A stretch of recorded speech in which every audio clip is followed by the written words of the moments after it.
Hello viewers, everything Fariha's থেকে আমি ফারিহা। আজ চলে এলাম আমার নেপাল ব্লগের তৃতীয় পর্ব নিয়ে, এবং আজ আপনাদেরকে এমন একটা জায়গায় নিয়ে যাচ্ছি যেখানে সূর্য ওঠার দৃশ্য দেখলে মনে হবে স্বর্গটা বুঝি আসলে এখানেই। জি, ঠিক ধরেছেন, পোখারার সবচেয়ে আইকনিক ভিউ পয়েন্ট সারাংকোট নিয়ে আজকে আমার ব্লগ। সো চলুন দেখি কেন সবাই এই জায়গায় গেলে এই জায়গাটার প্রেমে পড়ে যায়।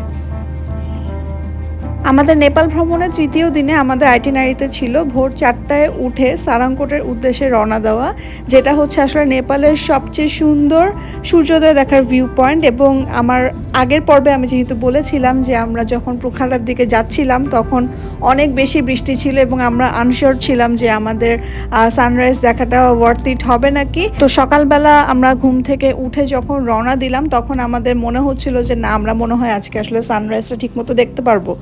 এবং ট্রুলি আমরা যখন সেখানে গেলাম তখন ওই ভিউটা দেখে আমরা আসলে থ্রিলড হয়ে গিয়েছিলাম, কারণ এক পাশে অন্নপূর্ণা এবং আরেক পাশে পোখারা ভ্যালি। এমন একটা সুন্দর ভিউ আসলে যে আমরা বাস্তবে দেখছিলাম সেটা সত্যিই অন্যরকম। আমি কিন্তু এর আগে নেপালে 2017 সালেও গিয়েছি, কিন্তু ওই সময় আমরা যে সারাংকোটের ভিউটা দেখেছিলাম ওটা অতটা ক্লিয়ার ছিল না। তার কারণ ছিল যে তখনও মেঘলা আকাশ ছিল। বাট এবার আমরা যখন সারাংকোটের ভিউটা দেখলাম এবং আমাদেরকে যারা নিয়ে গিয়েছিল গাইড, তারাও বলছিল যে গত 24-25 দিনেও এরকম ভিউ দেখা যায়নি। সো আমরা আসলে আমাদেরকে লাকি কনসিডার করছিলাম সেক্ষেত্রে।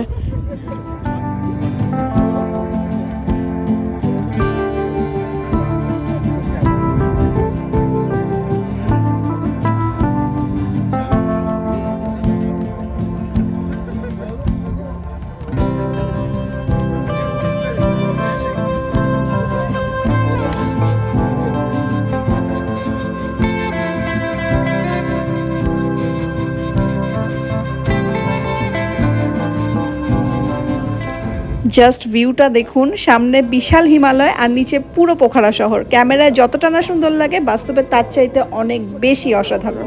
আর এই মুহূর্তটার জন্যই আসলে সবাই এখানে আসে, কারণ সূর্যের প্রথম আলো যখন ধীরে ধীরে পাহাড়ের চূড়াগুলোকে সোনালি রঙে রাঙিয়ে দেয়, সত্যি বলতে এই দৃশ্য ভাষায় প্রকাশ করা খুবই কঠিন। নেপালে আসলে সারাংকোটে ভিজিট করা মাস্ট, এবং এটার সূর্যোদয়টা যদি আপনি উপভোগ করতে পারেন ঠিকমতো এবং যদি পরিষ্কার আকাশ থাকে, তাহলে বলবো যে one in a life time of experience হবে আপনার জন্য সেটা।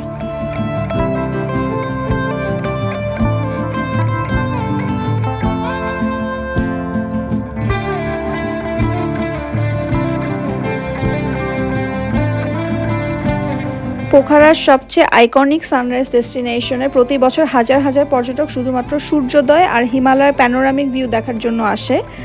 আর এখান থেকে আপনি ফিশটেল মাউন্টেন বা মাচুপিচ্চু মাউন্টেনের যে আকৃতি, এটা এতটা ইউনিকভাবে দেখা যায় যে নেপালের অন্যতম পরিচিত পাহাড়ে এটা আসলে পরিণত হয়েছে।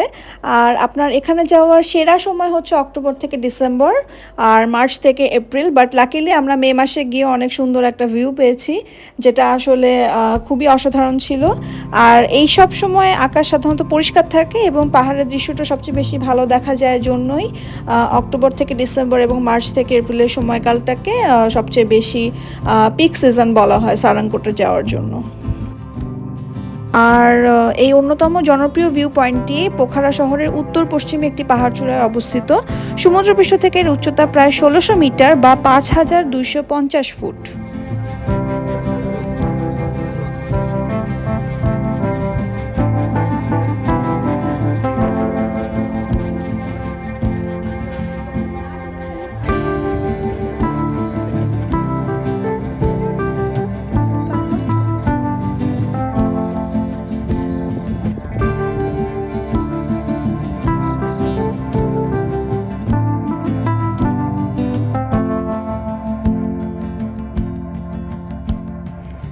ভিউ উপভোগ করার পর চলে এসেছিলাম একটু শপিং করতে। নেপালে এসে বিভিন্ন লোকাল মার্কেট ঘুরে না দেখলে যেন ট্রিপটাই আসলে অসম্পূর্ণ থেকে যায়। আর সারাংকোট ভিউ পয়েন্টেও একটা লোকাল মার্কেট ছিল যেখানে শীতের কাপড় জামা খুব ভালো পাওয়া যাচ্ছিল এবং handmade souvenir, traditional handicraft, colourful accessories এগুলো অনেক ভালো ছিল ওখানে।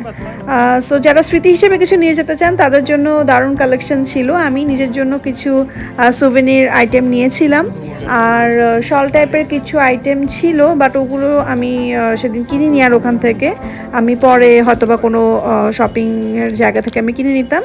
তো এই ছোট ছোট কিছু জিনিসগুলো আসলে সুন্দর না, নেপালের কালচারাল ট্র্যাডিশনের একটা অংশ বহন করে। সো আমি সবসময় চেষ্টা করি যে যেখানেই যাই না কেন সেখানকার কিছু সুভিনির টাইপের আইটেম আমি নিজের জন্য সবসময় যেন নিয়ে আসি। আর দামও মোটামুটি রিজনেবল যেহেতু, সো আমি এগুলো কিনি। আর একটু বার্গেন করলে অবশ্য আর একটু ভালো ডিল পাওয়া যেতে পারে। তো শপিং শেষ করে আমরা আমাদের বাসের কাছে চলে আসি, আমরা আবার হোটেলে ব্যাক করি। আর আমাদের আইটিনারিতে সেদিন কিছু সাইট সিইং ছিল, কিন্তু আমি আসলে সেই সাইট সিইংয়ে যাইনি। আমি আর আমার কিছু ট্যুরমেট আমরা একসাথে প্যারাগ্লাইডিং করতে গিয়েছিলাম। তো সেই প্যারাগ্লাইডিংয়ের এক্সপিরিয়েন্সটাই আমি শেয়ার করব আমার নেক্সট ব্লগে।